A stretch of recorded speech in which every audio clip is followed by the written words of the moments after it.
Dunia berduka. Gempa besar berkekuatan 7,8 skala Richter mengguncang Turki dan Suriah Senin 6 Februari 2023 lalu. Musibah yang terjadi pada pukul 4:17 waktu setempat itu membuat ribuan orang kehilangan nyawa.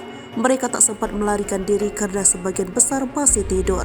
Jumlah korban tewas akibat gempa Turki dan Suriah terus bertambah. Dilansir dari tribunnews.com, Selasa 7 Februari 2023, Wakil Presiden Turki Fuat Oktay mengonfirmasi jumlah korban. Ia mengatakan sebanyak 2.379 orang telah ditemukan tewas dan 14.483 terluka dalam gempa dahsyat yang melanda Turki. Sebanyak 7.840 orang berhasil dievakuasi hidup-hidup dari puing-puing setelah 4.748 bangunan hancur. Sementara itu, di Suriah sebanyak 1.444 orang telah ditemukan tewas akibat gempa, sedangkan sekitar 3.500 orang terluka. Di tengah-tengah duka mendalam, muncul sosok ilmuwan asal Belanda. Ramalannya soal Turki dan Suriah bakal diguncang gempa jadi kenyataan. Benarkah gempa yang melanda dunia tak bisa diprediksi? Prediksi ilmuwan Belanda itu mematahkan teori pakar dunia bahwa gempa tak bisa diprediksi. Lalu, siapakah sebenarnya sosok peneliti Belanda tersebut? Cuitan peneliti asal Belanda yang memprediksi gempa bakal terjadi di Turki dan Suriah viral di Twitter. 3 hari sebelum gempa terjadi, ia men-tweet pada hari Jumat 3 Februari 2023 bahwa cepat atau lambat gempa berkekuatan 7,5 akan terjadi di wilayah Turki, Yordania, dan Suriah. Prediksi itu ia unggah di akun Twitter miliknya. Cuitan itu kini telah dilihat 42 juta kali dan 42.000 retweets. Sosok peneliti Frank Hugelberts akhirnya menjadi sorotan di sela gempa besar 7,8 yang mengguncang Turki. Siapa sangka cuitan ini menjadi kenyataan dan gempa besar benar terjadi di Turki dengan korban jiwa hingga mencapai ribuan jiwa. Meski perkiraannya tepat, namun Frank malah sedih.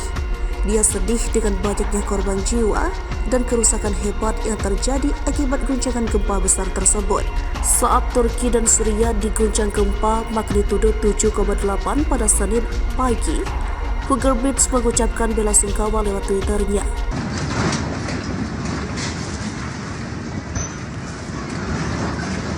Saya berduka atas semua orang yang terkena dampak gempa bumi besar di Turki Tengah, tulisnya.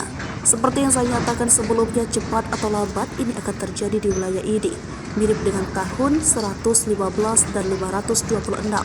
Gempa bumi ini selalu didahului oleh geometri planet yang kritis, seperti yang kita alami pada 4-5 Februari. Menurut teorinya, gempa bumi dipengaruhi oleh garis planet. Organisasi SSGEOS juga mengklaim mereka bekerja untuk memantau geometri antara benda langit yang terkait dengan aktivitas seismik. Netizen terbagi dua atas teori yang dikuak peneliti Belanda itu. Ada yang menyebut seharusnya orang-orang mendengarkan prediksi dari Hugelberts tersebut. Ada pula yang mengatakan hipotesisnya tidak didukung oleh bukti ilmiah. Survei Geologi Amerika Serikat, Badan Pemantau Aktivitas Seismik Pemerintah Amerika Serikat, mengatakan gempa bumi tidak dapat diprediksi. Perkembangan terbaru, korban meninggal dunia akibat gempa berkekuatan 7,8 di Turki dan Suriah itu kini mencapai lebih dari 4.000 nyawa. Tim penyelamat masih terus coba menemukan korban di balik reruntuhan tembok dan beton sejak Senin malam hingga Selasa pagi. Mereka pun menarik lempengan beton dengan hati-hati untuk mengambil jenazah. Setidaknya ada puluhan ribu orang yang kehilangan tempat tinggal di Turki dan Suriah, wilayah yang kini sedang memasuki musim dingin.